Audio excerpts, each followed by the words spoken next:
E aí pessoal, bom dia, tudo bem? Não precisa chorar não, acabei de chegar.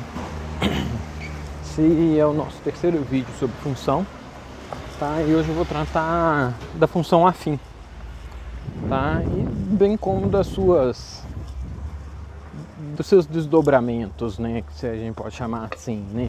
Porque tem alguns casos particulares da função afim que recebem nomes específicos, né? Bom, para a gente começar, né? O que é função afim? É a função que vai descrever uma reta para a gente no plano cartesiano, né? Quando a gente tem lá o eixo x e y, traçou uma reta, é uma função afim, tá? Como é que a gente consegue definir uma reta? Usando dois pontos. Ligou os dois pontos, prolongou o segmento, né? Que fez ligando os dois pontos, obtém-se uma reta. A função afim ela é descrita, né, na forma de f de x igual a ax mais b, onde a e b são constantes da nossa função, ou seja, são números, tá? Bom, a princípio a gente pode tratar como sendo números. Um dia mais pra frente a gente pode querer variar isso aí que hoje a gente chama de constante. Aí vocês vão entender o que é isso aí que eu tô falando. Só que aí no caso a gente vai deixar de ter uma reta para ter alguma outra expressão, alguma outra função, tá? No caso da função afim, quando a gente observar uma função em que o maior expoente, né, ou seja, a maior potência, né, da nossa variável x é apenas o número x, ou seja, x elevado a 1, ela é uma função afim, tá? E com base nisso, ela é também chamada de função do primeiro grau, tá? Porque o expoente máximo é 1. Tá? A função do segundo grau, o expoente é 2, a função do terceiro grau é 3 e por aí em diante. Esse número A aí que a gente está falando, por que você está colocando uma letra no lugar do número? Porque ele pode ser qualquer número, tá? Então, ele é chamado de coeficiente angular, ou seja, ele vai mostrar pra gente o quão inclinado ou quão em pé é essa reta que a gente está descrevendo com a função, tá? Quanto maior o número, mais em pé vai ser essa reta, quanto menor o número, mais deitada vai ser essa reta, tá? Ou seja, mais próximo ao eixo x ou mais próximo ao eixo y.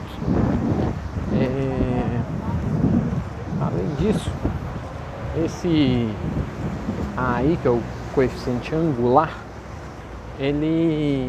se a gente olhar para a função e não conseguir identificar, né, a gente diz, não, só estou vendo o x ali, não tem número nenhum multiplicando ele, é porque o A vale 1. De onde é que você está tirando isso, Ricardo? Que o A vale 1? Não estou vendo ele. Qual é o número que a gente multiplica qualquer outro número e não muda o resultado? É 1. 1 vezes 2, 2, 2 vezes 1. Poxa vida, hein? Mas que exemplo que eu fui escolher, né? 1 vezes 2, 2, 2 vezes 1, 2. Ainda falei errado o segundo, né? Foi mal aí, pessoal. 3 vezes 1, 3, 4 vezes 1, 4. Então não faz sentido a gente colocar 1 vezes x. A gente simplesmente escreve x, tá?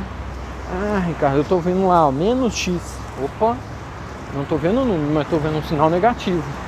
Bom, se eu não tô vendo o número, é 1.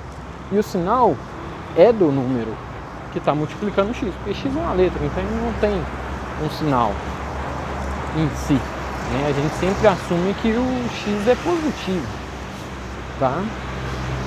Então, a princípio, ele sendo positivo, então aquele menos que está ali pertence ao A, então o A vale menos 1. O B, que a gente está comentando aí, que tem na função, né, ax mais b, é o nosso coeficiente linear. Ele vai deslocar a nossa reta para cima ou para baixo, tá? Então, É a gente ir lá e pensar assim: bom, eu descrevi a minha função, fiz ela bonitinha e agora vou deslocar ela para cima ou para baixo. Então, esse deslocar ela para cima ou para baixo é a gente falar que a função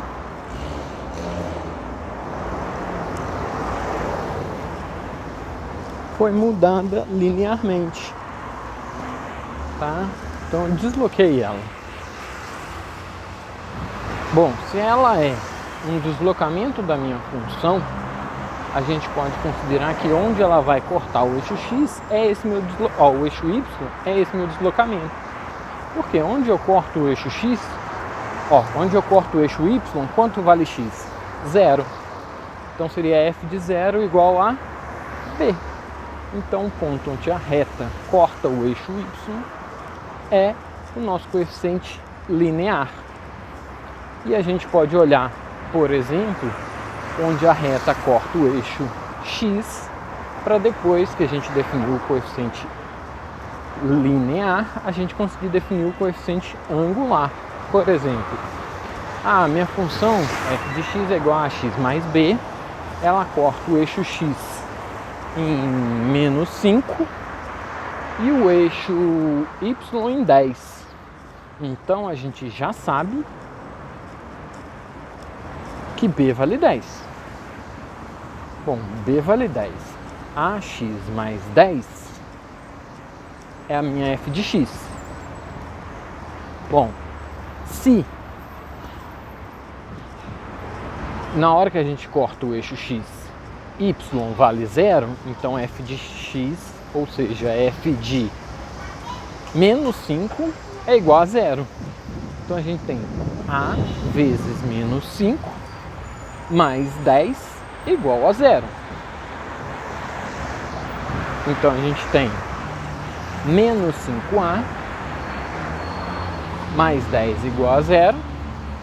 Menos 5a é igual a menos 10, a igual a 2.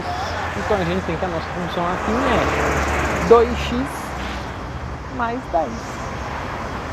Bom, encontramos a nossa função, né? A nossa lei de formação dessa função afim, desse gráfico. Cuidado, tá? Quando, né, na nossa função afim a vale 0, a gente tem uma função que a gente chama função constante, ou seja, independente do valor de x, a minha f de x vai ser sempre o mesmo valor, que vai ser igual a b, que vai ser igual ao valor que a reta corta o eixo y. E essa reta, ela vai ser paralela ao eixo x. Um outro caso particular da nossa função f de x igual a x mais b, da nossa função afim, é quando b vale 0. Quando b vale 0, a gente sempre vai ter uma função do tipo ax. Essa função do tipo ax, ela é chamada de função linear. Ela sempre vai cortar o eixo x e o eixo y na origem, ou seja, no ponto 0, 0. E um outro caso é quando a vale 1 e b vale 0, ou seja, f de x igual a x, ela é um tipo de função linear e que tem o nome de função identidade. Beleza? Então agora a gente já viu tudo que a gente precisava sobre a nossa função afim, tá? Vimos que a função identidade é um tipo de função afim, digamos assim, proveniente da função linear. A função linear é um tipo de função afim onde b é igual a 0, certo? A função identidade é b igual a 0 e a igual a 1. Função constante é onde a é igual a 0, beleza? Já vimos aí como é que a gente calcula, como é que a gente descobre, né, a lei de formação de uma função afim.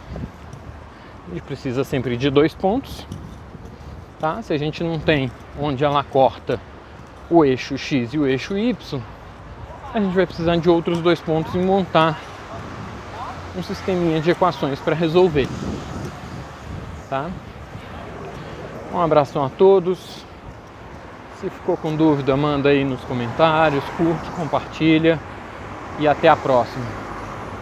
Abração. E aí pessoal, beleza? Achou que o vídeo acabou, né? Mentira. Aqui é porque só ficou faltando eu comentar o seguinte: na função afim a gente consegue definir se ela é crescente ou decrescente somente olhando o nosso A, o nosso coeficiente angular. Se ele é um coeficiente angular positivo, ela é uma função crescente, ou seja, A maior que zero, função crescente.